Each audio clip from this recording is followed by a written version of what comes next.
बेटा।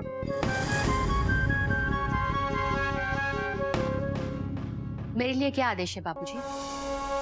आपने अपने बेटे को आदेश दे दिया कि वो ये घर छोड़ के चला जाए। मैं अपने परिवार के साथ रहूं या अपने पति के साथ? और मेरा बेटा, आपका गिल्लू, वो कहाँ जाए? अपने परिवार के साथ रहे या अपने पिता के साथ जाए? बेटा, इस वक्त मुझे आपका जवाब चाहिए बाबूजी। मैं फिलहाल दोराहे पर खड़ी हूँ, समझ में नहीं आता किस तरफ मुड़ूं। एक पत्नी का फर्ज निभाओ या एक बहू का? अपने परिवार के साथ रहो या अपने पति के साथ चली जाओ? इसका जवाब आपको देना है बाबूजी। तुम घर छोड़ के क्यों जाओगी बेटा? तुम इस घर की बहू हो, इस घर की इज्जत हो बेटा। तुम यही रहोगी, अपने परिवार के साथ रहोगी बेटा। तो अपने पति को घर से अकेले जाने दो। बेटा, मैं बाबूजी, कभी आपने सोचा है ऐसे हालात में हमेशा एक औरत ही पिसती है? अगर मैं घर छोड़ के नहीं जाती तो समाज कहेगा पति को अकेले ठोकरे खाने के लिए छोड़ दिया। अगर घर छोड़ा तो भी समाज एक औरत को ही दोषी ठहराएगा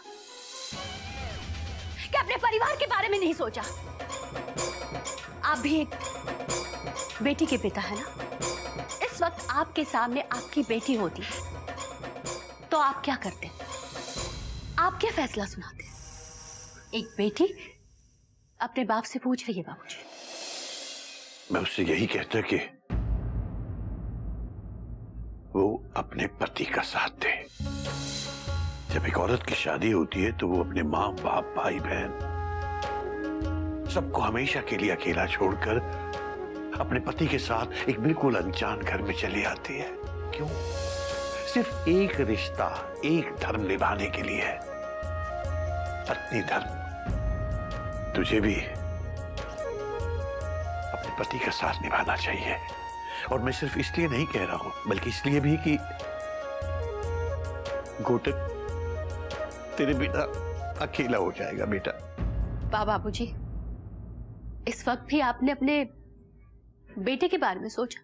ये नहीं सोचा कि मैं आप लोगों के बिना कैसे रहूंगी? बहुत अच्छा बाबूजी। दादाजी, मैं आपको और चिड़ियाघर को छोड़ के कहीं नहीं जाऊंगा। तेरे बिना दादाजी भी कैसे रहेंगे बेटा? बाबूजी, ये सब क्या हो गया बाबूजी?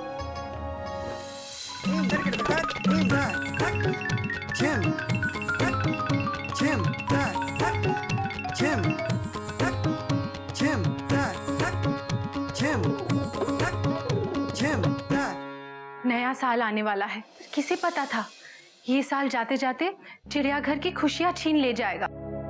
इस नए साल में हम एक साथ नहीं रह पाएंगे। तुम कुछ करते क्यों नहीं?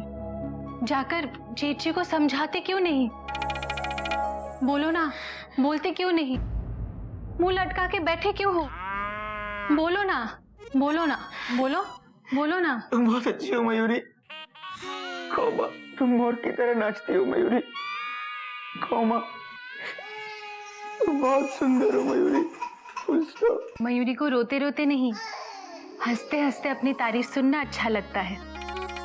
हंसो ना, हंसो, हंसो ना, हंसते क्यों नहीं? मयूरी, अब मैं शायद कभी नहीं हंस पाऊंगा। Full stop. कभी कभी जिंदगी हमारे साथ ऐसे मिसबिहेव करती है जैसे हम उसके लिए अजनबी हों। Full stop. जो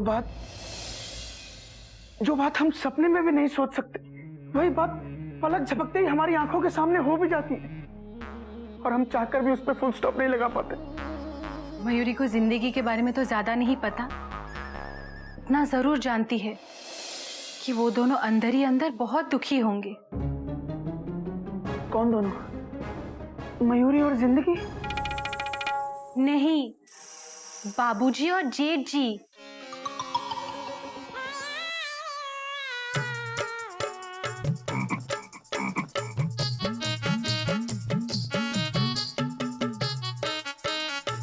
गधा भैया, इस चाकू से आलू छिल नहीं रहा। मेंढू, तुमने आलू उल्टा पकड़ा है, सीधा पकड़ो।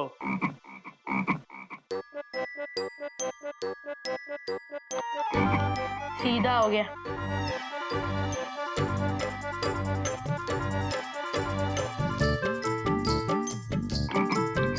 गधा भैया, आप तो बहुत स्मार्ट हो। मैं भी आप जैसा स्मार्ट बनना चाहता हूँ। अरे आटे में नमक भी मिला देना। गधा भैया, आपके आंसू आटे में मिल रहे हैं। मेंढू, आंसू के अंदर भी तो नमक होता है। अब वैसे भी हमने इस घर का बहुत नमक खाया है, पता नहीं कैसे इस घर का नमक चुकाएंगे। भैया, हम बाजार जाके 3 पैकेट ले आते हैं, सब एक एक एक चुका देंगे। हरिओम हरिओम। यहाँ तो जिंदगी का हिसाब किताब चुकाने की बातें हो रही हैं। हरिओम। हाँ तो बेटा गधा प्रसाद, तूने इस घर का बहुत नमक खाया है ना? नमक क्या बाबूजी, हमने तो हल्दी, मिर्च, धनिया, दालचीनी, छोटी इलायची, बड़ी इलायची, काली मिर्च, लौंग, तेजपात के पत्ते सब खाए हैं। हरिओम हरिओम। अबे गधे, और जो तूने मेरा पूरा दिमाग खाया है उसका क्या, वो भूल गया? हे भगवान, ये दिमाग कैसे खाते? हाँ, बात तो आपकी भी सही है, हमने आपका दिमाग भी बहुत खाया है, वो कैसे चुकाएंगे? अरे दूध फट गया, पता नहीं घर में और क्या क्या होने वाला है। बेटा, जीवन में कभी कुछ गलत हो जाए तो ऐसे घबराना या डरना नहीं चाहिए। और बेटा, दूध फटने से तो वो लोग डरते हैं जिन्हें पनीर बनाना नहीं आता है। बाबूजी, दूध फटने से पनीर बनता है, तो पनीर फटने से क्या बनता है? छोले भटूरे, है ना बाबूजी? हरिओम हरिओम। एक गधा, एक मेंढक, एक नागिन, ये सारे मेरे ही भाग में लिखे थे। हरिओम हरिओम।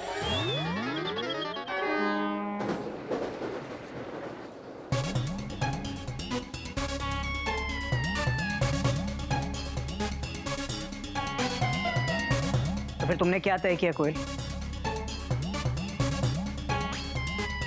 औरत तय करने वाली कौन होती है? तय तो मर्द करता है। मर्दों का बैग निकाली, कपड़े भरे, बंद के उठा दी, चल दिए। रिश्तेदारी का बोझ सिर्फ एक औरत उठाती है, सिर्फ औरत। क्योंकि औरत एक पत्नी भी है, एक बहू भी है और एक माँ भी है। क्या गलत है और क्या सही, इसका फैसला करना मेरे लिए इतना आसान नहीं है। जो 3-3 हिस्सों में बंट चुकी हो ना, उसके लिए 3-3 बार सोचना पड़ता है। घर छोड़ के चली गई तो घर की बड़ी बहू हूं, बाबूजी का ख्याल कौन रखेगा? आपको अकेला छोड़ दिया तो आपका ख्याल कौन रखेगा? गिल्लू को अपनों से दूर किया तो उस पे क्या बीतेगी? ये सब कुछ मैं सोच रही हूं, आप नहीं। हम इतने साल से इस परिवार में रह रहे, यहाँ से जाने के बाद आने वाली जिम्मेदारियों का एहसास है आपको? कोयल, मुझे मेरी जिम्मेदारियों का एहसास है। कोयल, जितनी फिक्र तुम्हें गिल्लू की है उतनी मुझे भी है। मैं तुमसे वादा करता हूँ कोयल, हम कहीं भी रहे, गिल्लू को किसी भी चीज की कमी महसूस नहीं होने दूंगा मैं।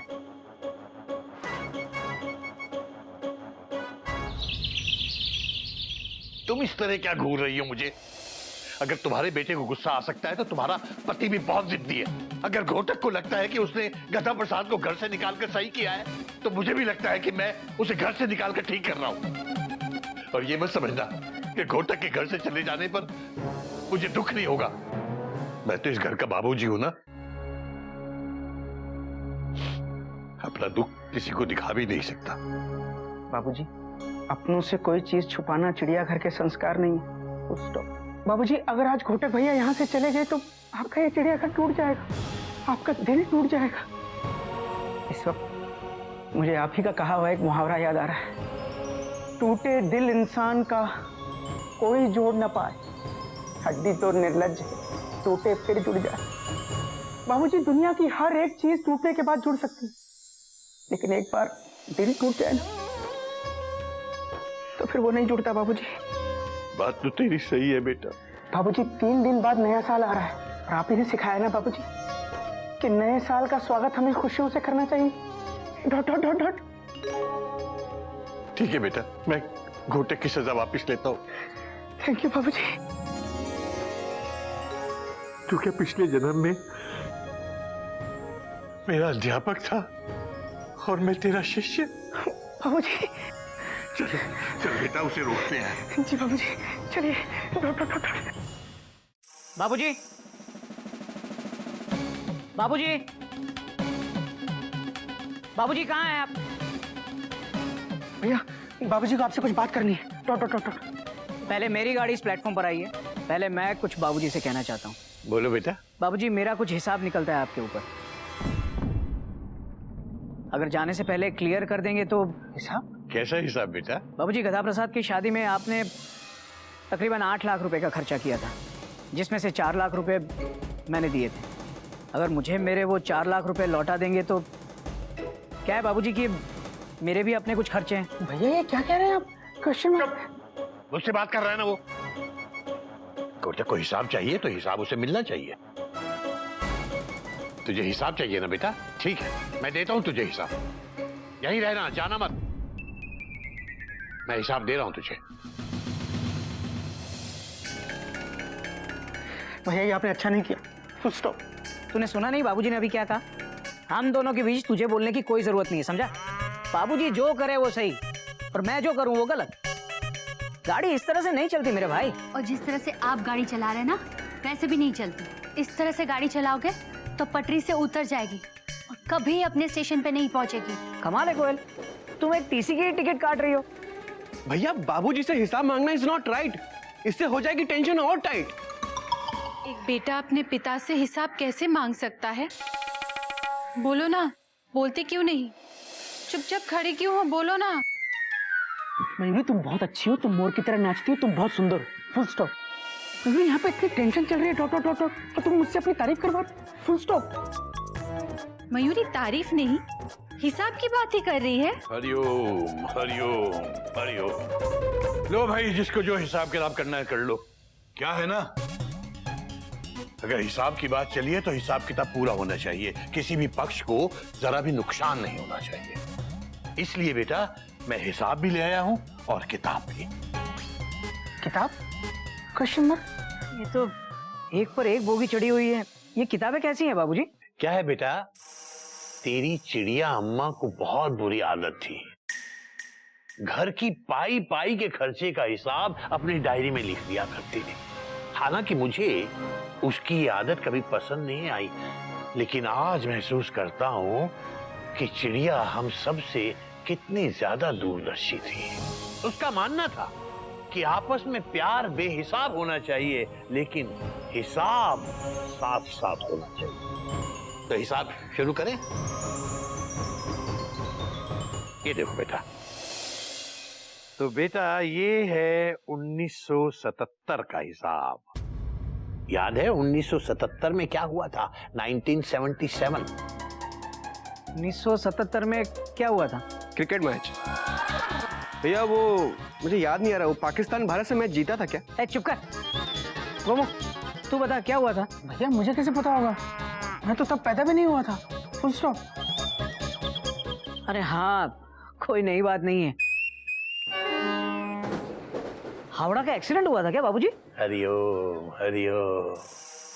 बेटा घोटक नारायण 1977 में तू पैदा हुआ था। हाँ हाँ, कोई नई बात नहीं है बाबूजी। पैदा होना कोई नई बात नहीं है बेटा, लेकिन तेरे पैदा होने का खर्च 1012 रुपए। पूरी डिटेल इस डायरी में लिखी है। ये रहा बिल जच्चा बच्चा केंद्र बनारस 1012 रुपए। सिर्फ 1012 रुपए? 1012 रुपए बस? इतने सस्ते में पैदा हुआ था आपका बेटा बाबूजी।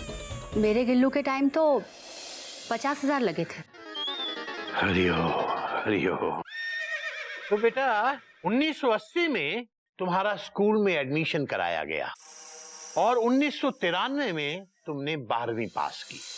तो 1980 से लेकर 1993 12वीं पास करने तक तुम्हारा स्कूल का जितना खर्च हुआ वो था 8,950 रुपए, जिसकी डिटेल्स इसमें है। बेटा तुझे याद है जब तू 5 साल का था तो तू चवन्नी का एक सिक्का निकल गया था? ठीक है बाबूजी, चवन्नी भी जोड़ लीजिए हिसाब में। चवन्नी तो हमने निकलवा ली थी। तो फिर हिसाब से माइनस कर दीजिए। हरिओम हरिओम। बेटा उस चवन्नी को निकलवाने में अस्पताल में जितना खर्चा आया था वो था 3,000 रुपए। ये रही रसीद जन सेवा अस्पताल के खर्चे की और ये उसकी डिटेल। उसके बाद तुम कॉलेज चले गए बेटा। तो कॉलेज में तुम्हारी फीस, तुम्हारी किताबें, तुम्हारे कपड़े, इन सब पर जो खर्च हुआ वो है 50,400 और कुछ पैसे। पैसे कितने हैं बेटा वो तो इसमें नहीं लिखा है, ये इसकी पूरी डिटेल देख लो बेटा।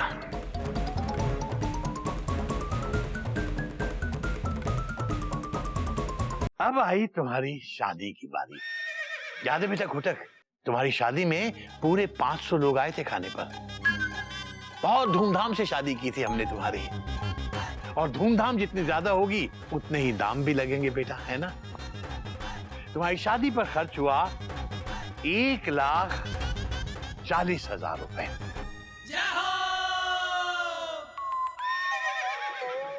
इसमें हमने अपने पैसे का सूद और मां के दूध का हिसाब नहीं लिखा है बेटा, क्योंकि चिड़िया ने वो लिखा ही नहीं। तो बेटा कुल मिलाकर ये होता है